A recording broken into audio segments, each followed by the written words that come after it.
17번째 편지. 안국에서 1859년 10월 11일. 예수, 마리아, 요셉. 지극히 공경하고 경외하올 르그레주와 신학교 학장 신부님께 1858년 7월 22일자로 보내주신 신부님의 편지를 잘 받았습니다. 대단히 감사합니다. 작년에 보내드린 저의 편지도 신부님께서 받으셨을 줄로 믿습니다. 작년 내내 새 선교사들과 신부님들에 대한 새 소식들을 고대하였습니다. 그러나 선교사 신부님들을 영접하기 위해 우리 주교님들께서 보내신 거룩배가 강남에서 오는 배를 만나지 못하였는데 그 원인이 무엇인지 모르겠습니다. 우리 배가 여러 날 동안 약속한 장소에서 기다렸으나 만나지 못했습니다. 우리는 그 배로 새 동료 선교사들이 입국할 줄로 바라고 있었습니다.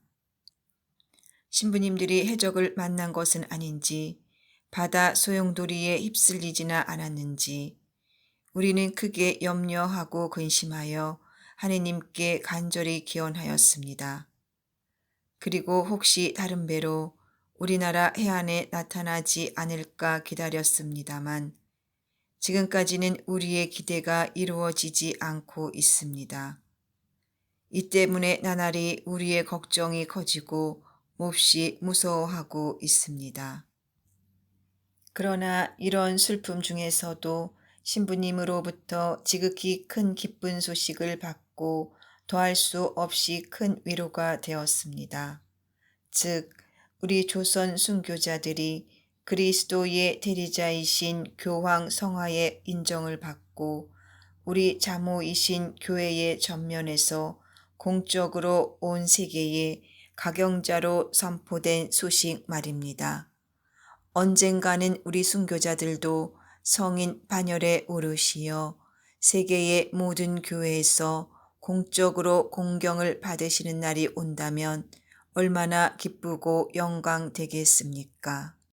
원컨대 지극히 좋으신 하느님께서 이다지도 야만적인 지역에서도 큰 영광을 받으시고 전능하신 당신 팔의 능력을 당신 종들의 전구를 통하여 드러내시어 예전에 그들의 충성심을 통하여 공경을 받으셨듯이 그들의 공적 경배를 통하여 모든 이로부터 영광을 받으시기를 바랍니다.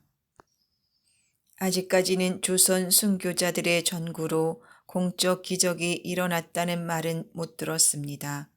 아마 순교자들을 공경하는 우리의 정성이 미약하고 우리가 순교자들에게 전구할 줄을 몰랐기 때문에 또한 그것을 우리 신자들에게 계몽하는 노력이 부족하였기 때문인 것 같습니다. 먼저 번 박해 때의 순교자들에 대하여 어떤 기적이 있었다는 이야기가 전해지고 있습니다만 신빙할 만한 증인이 없어서 분명하고 확실한 정보를 얻기가 어렵습니다. 앞으로는 신부님의 지시에 따라 신자들에게 순교자들의 전구하심으로 하느님이 주시는 기적을 얻도록 가르치면서 순교자들을 더욱 열절히 공경하도록 인도하겠습니다. 금년에 하느님의 자비하심으로 임금님의 맏아들, 즉 원자의 탄생을 계기로 다른 유배자들과 함께 귀양 갔던 우리 교우들이 둘만 빼놓고는 모두 다 풀려서 집으로 돌아왔습니다. 임금님의 맏아들의 탄생은 우리 왕국에서는 큰 경사를 가져다 주었고 유배자들에게는 자유를 가져다 주었습니다. 그러나 그 이상은 지금까지 아무것도 없었고 앞으로도 없을 것입니다. 왜냐하면 원자가 얼마 살지 못하고 이내 사망했기 때문입니다. 원컨대 그들이 그에게 영원한 기쁨과 자유를 얻어줄 수 있었다면 얼마나 좋았겠습니까? 한 괴악한 여인이 일으킨 박해도 그쳤습니다. 그 여인의 고발로 포위되었던 교우 마을도 얼마 후에는 예전의 자유로 되돌아왔습니다. 사목 순회 중 내내 저는 악인들 때문에 거의 항상 반무장을 하고 다녀야 했습니다. 그 악인들은 처음에는 신자들 사이에 형제처럼 착하게 어울려 다니다가 나중에는 약탈하는 이류로 변하여 몹시 사나운 원수로 소동을 피우고 끈질기게 따라다니며 박해를 일삼아 진땀을 빼게 합니다. 한 번은 특히 아주 위험한 지경에 처했었는데 그 이야기를 하겠습니다. 한 교촌에서 걸어서 이틀 걸리는 다른 교촌으로 가는 길이었습니다. 눈이 많이 쌓여 걸음이 더뎌져서 이틀이 지난 후에도 목적지에 도착하지 못하였습니다. 그래서 한 읍내로 들어가 주막에서 하룻밤 자고 다음날 그 교촌에 가기로 하였습니다. 그런데 주막 주인이 불량배들과 같이 저를 수상한 인물로 여겨 그 고을 간가에 고발하였습니다. 그들은 온 읍내가 떠들썩하게 몰려와 저희 일행에게 욕을 하고 매질을 하고 나서 관가로 끌고 갔습니다. 저 혼자만 미삿짐을 가지고 주막에 남아 있었습니다. 관장은 신자들에 대하여 대체로 적개심을 나타내지 아니하는 안동 김씨 집안 출신이었습니다. 그는 우리를 더 자세히 신문할 마음이 없었는지 당장 그날 밤 안으로 그 읍을 떠나 자기 관할 구역 밖으로 나가라고 명했습니다. 그리고 우리를 속박에서 풀어주었습니다. 그러나 또 그 포줄들이 거의 모든 읍민들과 함께 횃불을 들고 우리 일행을 주막까지 데리고 와서 집이 떠나갈 듯이 큰 소리로 소란을 피우며 옷을 찢고 신발과 갓을 빼앗고 상처 투성이로 만든 후 우리를 읍 밖으로 추방하였습니다. 우리는 한밤중에 매서운 추위를 피하기 위해 유숙했던 주막에서 쫓겨나 매를 흠씬 두들겨 맞고 또 의복이 찢어져 반쯤 나체가 되었고 강추위로 몸이 꽁꽁 얼어붙었고 눈이 깊이 쌓여 발은 무릎까지 푹푹 빠지고 능욕과 고통으로 몸과 마음이 기진맥진하였습니다. 그러나 캄캄한 밤중이라서 우리의 처참한 꼴을 감출 수 있는 것을 다행으로 여기고 비틀거리며 걸어가면서도 관가에서 풀려난 것만 기뻐하였습니다. 그런데 죽음 후에 포졸대가 다시 쫓아와서 우리를 습격하며 미삿짐에 손을 대려고 하였습니다. 그러나 하느님이 허락하시지 아니하고 성모님의 보호하심으로 저는 그들을 협박하였습니다. 안 된다. 우리 다 같이 간가로 다시 가서 간장 앞에서 짐을 풀어보자. 여기서는 절대로 너희 마음대로 짐에 손을 댈 수 없다고 말하였습니다. 그랬더니 그자들이 감히 더 이상 우리를 추적하지 아니하고 내버려 두고 떠나갔습니다. 어떤 곳에서는 성사를 받기에 필요한 마음 준비가 모자라기 때문에 성사 주기를 거절하면 그들은 저에게 분노를 터뜨리고 저를 잡으려 합니다. 그러는 동안에 하느님의 은총으로 저는 그들의 손에서 유행이 빠져나오곤 합니다. 이런 이야기를 하면 제가 언제나 박해와 한난만 당하고 또 우리 조선 사람들은 전부 극악한 사람들이요, 배신자들이요, 강도들이요, 잔악무도한 난동자들이요, 복도들인 줄로 생각하실지도 모르겠습니다. 그러나 저에게는 다른 편에서 이러한 비참을 능가하는 더 큰 위안이 있습니다. 더구나 그러한 노고와 고난 중에서도 그 안에 최고의 위안이 있습니다. 그것은 우리의 사도적 생활의 보람이요, 화관이기도 합니다.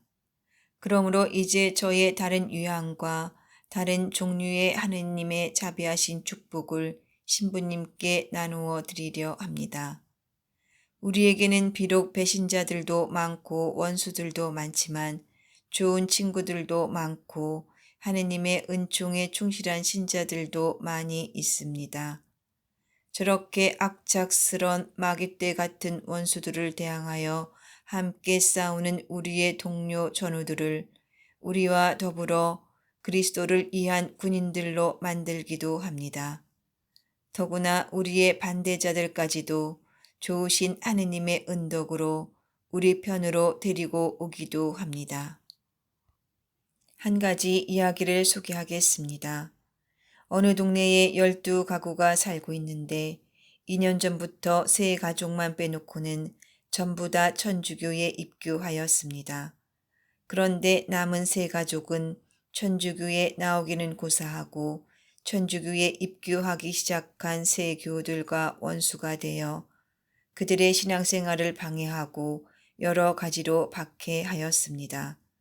그러나 그 새 신자들은 이에 대항하지 아니하고 오히려 인내와 친절과 겸손으로 저들을 따뜻하게 맞이하고 정다운 권고까지 하여 주었으므로 저들도 감동되어 천주교에 입교하였습니다. 이렇게 그들도 그리스도의 우리 안의 양들이 되어 모두 힘을 합하여 새 공소집을 건축하였습니다. 제가 처음으로 그 공소집에 갔을 때에 그들은 거의 모두가 기도문과 교리 문답을 잘 배우고 영세 준비를 훌륭히 하였습니다. 그래서 지금 이 공소에만도 어른 영세자가 32명이고 유아 영세자가 10명이며 예비자가 17명이나 됩니다. 최근에 또 어떤 사람은 교리를 배워 세례받을 준비를 다 하였으나 오래전부터 병에 걸려 문밖 출입도 못하였습니다. 그는 집에서 공소까지는 이틀이나 걸리는 먼 거리여서 세례받기 위해 공소까지 갈 수도 없었습니다. 그 병자는 자기와 함께 입교하여 세례를 받으러 가는 동무들을 불러 모으고 하느님 앞에서 장황한 기도를 드렸습니다. 동료들이 병자에게 가마를 타고 가자고 제안하자 병자는 나 같은 죄인이 가마를 타고 편안하게 간다면 오만 불순한 짓이 될 것이요. 차라리 나를 지게에나 싣고 가주시오 하고 부탁하였습니다. 그 병자가 첫날은 지게에 실려갔습니다. 집에서는 문밖 출입은커녕 누워 있어도 편안해 하지를 못하였는데 다음 날에도 지게를 버리고 자기 발로 걸었습니다. 눈이 두자나 쌓인 험한 산길을 걸으면서도 별로 힘겨워하지도 아니하고 춤추다시피 성큼성큼 뛰어서 공수에 도착하였습니다. 그는 공수에서 열흘 이상 제가 도착하기를 기다렸으나 아무 고통이나 불편을 느끼지 않았습니다. 완전히 열절한 마음으로 세례받은 후 그는 최상의 환희에 가득 넘쳐 영혼도 낫고 육신도 나아서 이중으로 건강하게 되어 하느님께 찬미를 드렸습니다.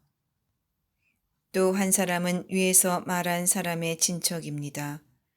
그는 어떤 새 신자로부터 천주교 교리를 듣고 자기도 입교하기로 결심하였습니다.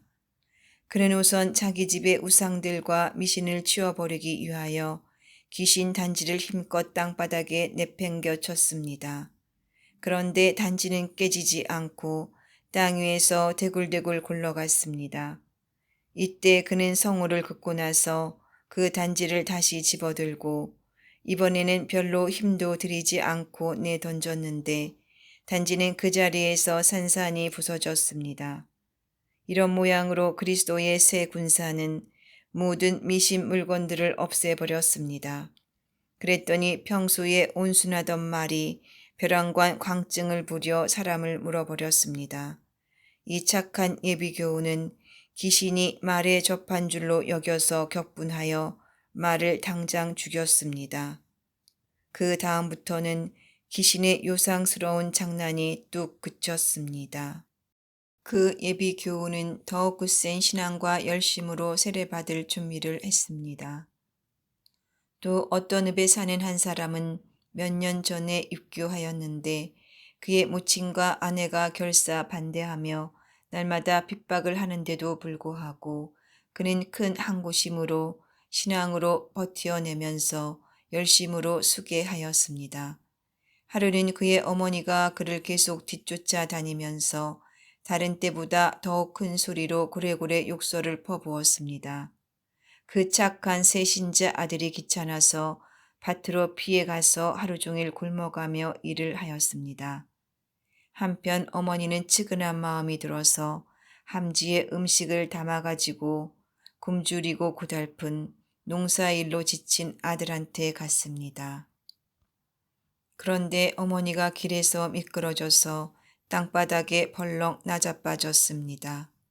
그 바람에 머리에 이고 가던 함지까지 땅바닥에 내동댕이 쳐졌습니다.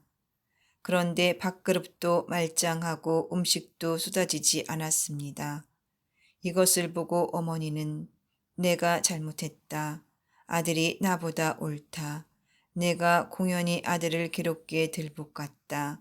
그 벌로 나는 낙상하여 중성을 입었으나 하느님을 공경하는 내 아들이 먹을 음식만큼은 쏟아지지 않았구나 하고 혼자 중얼거리며 감동되어 자기도 교우가 되기로 약속하였습니다. 관월이라는 교우촌에는 교우들이 상당히 많으나 모두 가난하고 공소집도 너무 초라했습니다. 어떤 외교인이 와보고 하느님을 공경하는 집골이 이래서야 쓰겠는가 하며 자기가 더 좋은 공소집 하나를 지어주겠다고 하였습니다. 과연 작년에 그 외교인은 자기 비용으로 훌륭한 공소집을 지어주었고 장식품으로 화려한 촛대까지 사주었습니다. 저의 관할 구역뿐 아니라 조선 전국적으로도 이곳만큼 훌륭한 공소집은 없을 것입니다.